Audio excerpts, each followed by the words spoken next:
What's going on, guys? Coming back again with this 04 Golf Diesel 1.9 BEW motor. Let's see what's on the list today. We got a coolant leak. What's going on here? A little difficult to see, but I'll bring you by step by step. Is right behind this preheater assembly, connecting to this hose, is your little house or housing for your coolant temperature sensor. And now my coolant temperature sensor is leaking, so I replaced it with a brand new one, new gasket, new clip, and it's still leaking. So what we're gonna do is take it apart today, probably check all the seals, and I personally am not gonna get a new one unless it's cracked. I'm gonna go ahead and rebuild it, see how the gaskets are. If it needs new ones, get new ones, silicone it, clean it up. I have a suspicion that right where in the back, can't really see it, but I'll show you better when it's off. I have a suspicion in the back where the sensor goes in, a lot of corrosion buildup and it won't seat properly. So let's pull this thing in and get started. So we're gonna get started with removing or making some space here.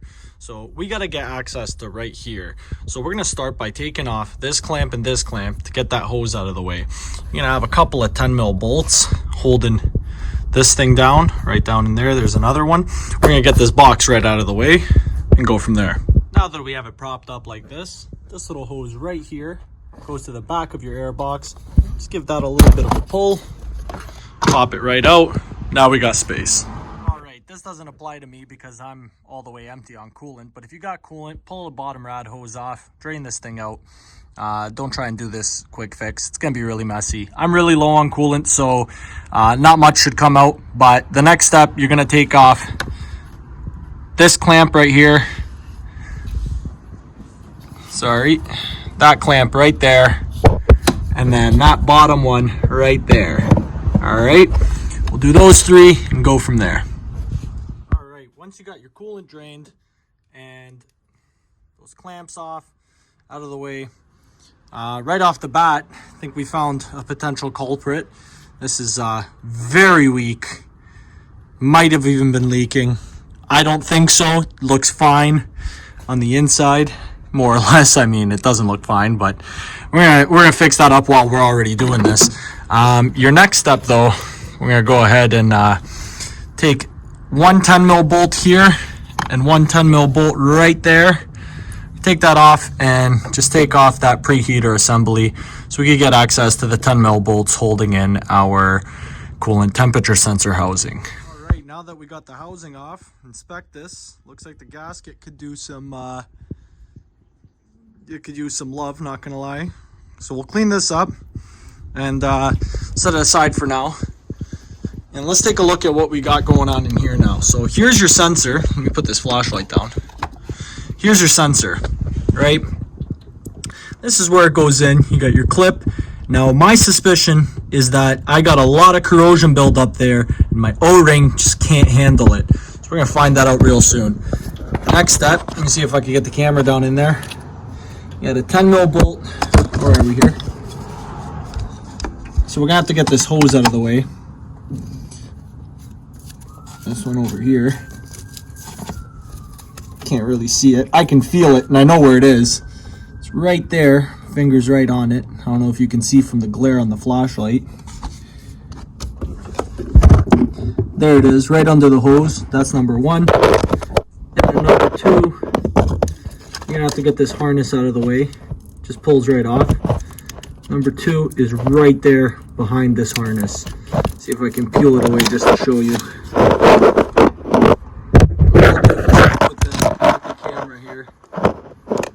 But let's pull that harness away and we'll get back to it and go from there. Just got that harness off. I'm gonna see if I can get it. See that 10 mil right there, right above that, right above the connector, only one in frame. That's the one you got to take off. So that one and the one that's just over here. Let's get those two off and get that housing off. All right, once you got those two bolts off, this housing should, if it doesn't fall off by itself, it should come off with a very light, how should I say this, encouragement. There we go, that's all empty now.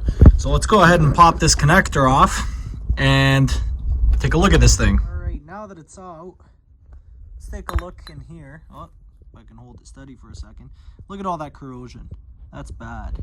So I have no doubt in my mind that that wasn't letting it seat properly. Let's see if we, yeah, look at all that. So I'm gonna go ahead and clean this thing up.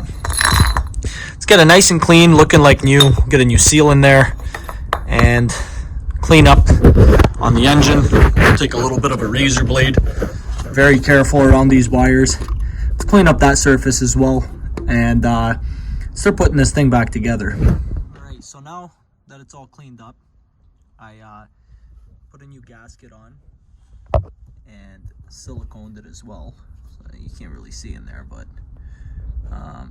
siliconed it, and you tighten it down just enough for the silicone to start kind of moving. And once you see it moving, you stop there. Give it about 30 minutes. With this silicone I'm using, you give it about 30 minutes and then tighten it down to specification, which I don't know what it is. All I know is that it's not too tight.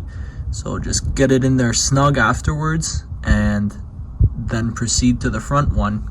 All right, so it's been about 30 minutes. So I bolted that first housing down on tight. Got my silicone prepped on the second one on the preheaters. So let's bolt that down just before snug. Wait 30 minutes, tie that down nice and tight, get everything hooked up, and go from there. All right, guys, so it's been about 30 minutes now. So we're gonna go ahead and tighten down those two 10 mil bolts for the preheaters. And as you can see, I put my hoses back on. So we're gonna put this hose back on once we get those bolts nice and tight. And then we're gonna give it about 60 minutes. In that time, we'll reconnect the harness. We'll put the airbox back into place, connect up everything. Give it about 60 minutes. I'm contemplating, it's late, it's already night here. I'm contemplating just leaving it for the night, letting it really like dry up, and then tomorrow morning fill it up with coolant and check for leaks. All right, so now we got everything back in place. Took a little bit of fighting to get everything in place, sitting nice, but it's there.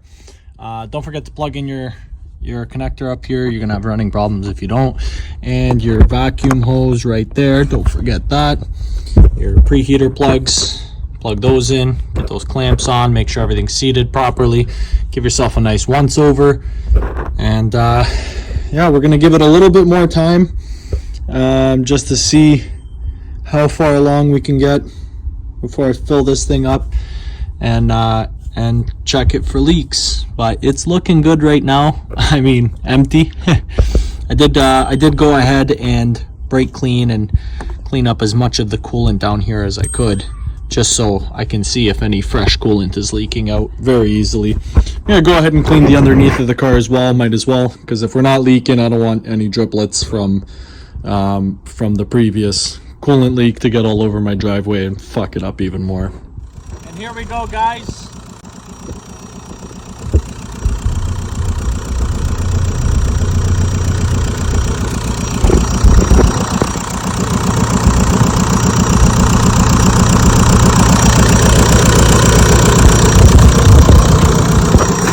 Can't really hear anything because the exhaust is missing, but that's pretty much it. No leaks. Good to go.